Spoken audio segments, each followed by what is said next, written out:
What's going on, guys? This is the Red Rogue, and welcome back to another episode of Taming Torghast, where I cover one of the many bosses you'll encounter in the Tower of the Damned and explain all of the mechanics in under 3 minutes. For today, we'll be encountering Synod, and yeah, he kinda sucks a lot.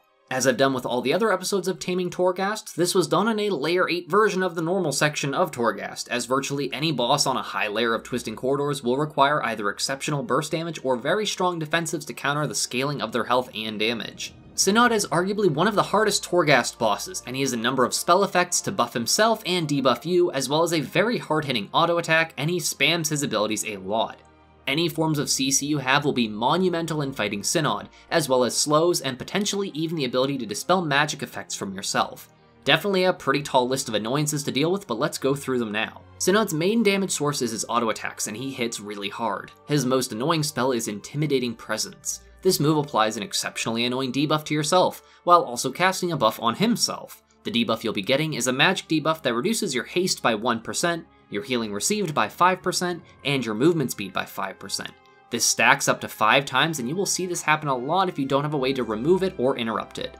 Whenever this cast goes off, even if you magic immune the Intimidating Presence debuff, Synod will gain 1 stack of Solidify. This reduces his damage taken by 2%, stacking 5 times for a total of 10% damage reduction from all sources. This is a magic debuff, so it is dispellable, but it's not an exceptionally high priority since it is capped at 10%. He'll also use a slam attack called Interrupting Slam, which does a small amount of shadow damage to players in a very large radius around him, and it will interrupt your spellcasts if you're hit during it.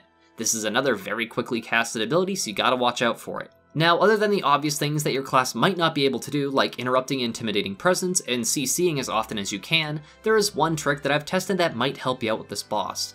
Normally, players just run up and fight Synod right where he's standing and kinda start kiting or running away from him. However, the range of his Intimidating Presence is very far, like 40 yards. However, there is a bit of a trick that might help you line of sight some of his casts, which will give you a bit of extra time for your stacks to drop off if needed, or to get some of your defensives and cooldowns back. If you pull Synod to this ledge here, then you can jump down when your stacks are getting too high, or you just need to get a breather from getting your face punched in. By jumping down here, you can run out to the larger area of the room, and Synod will have to run the entire way around this pillar and down the stairs to reach you.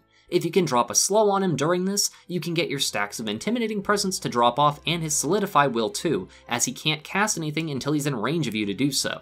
Or if you stumble across it, make sure you pick up the Bottled Enigma generic anima power, as you can more easily outrange him while he's casting all these annoying moves. Even with this little trick, this boss is a nuisance and hits really hard. On higher layers of Torghast, he will of course have the Unnatural Power buff, which stacks once every 10 seconds, increasing his damage and movement speed by 10%. So it'll be slightly tricky to outrange him if the fight takes too long and you don't have any slows or CC. I hope this guide on Synod helps you with your Torghast runs. If so, then please consider leaving a comment, a like, or sharing this video with other folks, as it's immensely appreciated and helps with the channel's growth. As always, my gratitude to my regular viewers, commenters, subscribers, and especially my patrons, who all help make these Shiba Shenanigans possible. Thank you all so much for watching. This is the Red Rogue, and I'll see you guys around.